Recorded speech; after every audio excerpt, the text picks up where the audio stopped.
With Mobley, this is somebody every team is dying to have. He reminds me the most of Kevin Garnett of any guy that's coming in the league.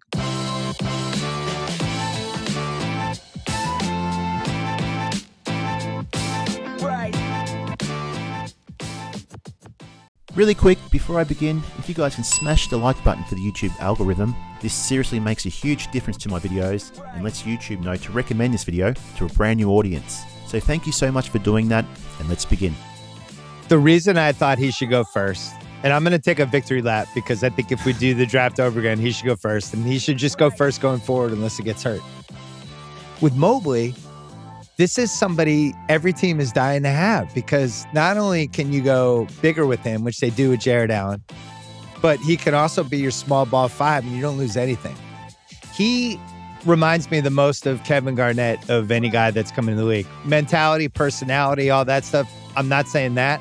I'm just saying the way he moves, how fluid he is, how easy it is for him to be in the right spots all the time. He just looks like one of those guys. There's certain guys that come into the league and physically they just make sense where you just go, oh, for that guy to get hurt, he's going to have to like land on a cameraman or something. Like even just watching him run down the floor, he's just fluid. It's easy. And everything comes so naturally to him. The stuff he's doing defensively, Davis came into the league. I think that was 9 years ago at this point. He came into the league. He was on a terrible team. You're saying all the names. These are all the names. But this is the stratosphere he's in. Davis came in. He could get there. I don't think he's he was back then as consistent as this guy is. This guy, I've watched a lot of the Cavs these first 5 games. This guy is always in the right spots, and this is why we liked him in college so much. It's just really easy for him, and that's why that when I bring the KG thing up, people I think remember Boston KG. Because Minnesota KG wasn't on that much. We had less games back then. I think less people had league pass.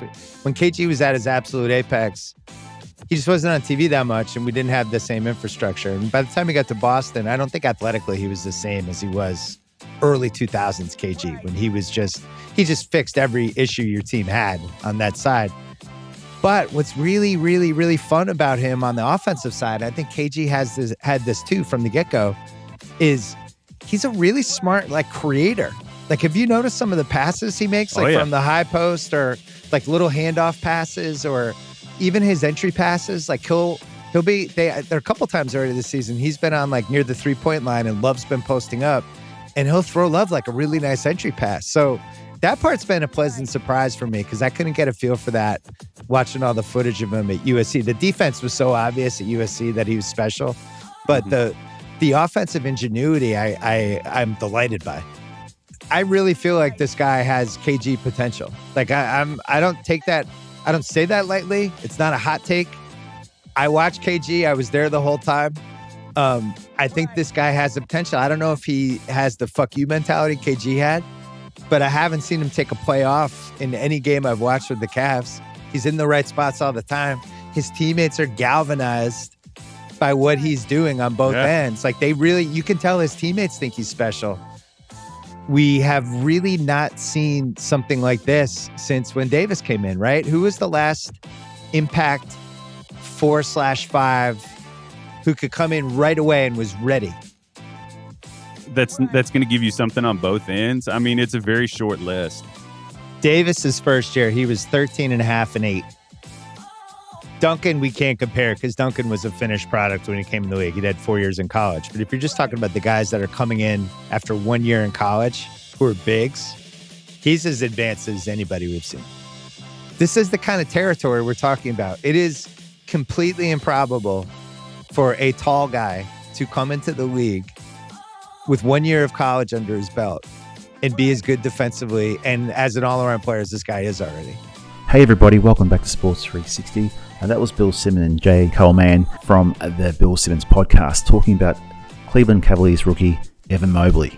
Evan Mobley's had a hot start to his NBA career, where his play has caught the eye of many in the NBA. Although I mightn't agree fully with Bill Simmons' analysis of Mobley being the next KG, he does look like a natural on the defensive end and is only going to get better on the offensive end.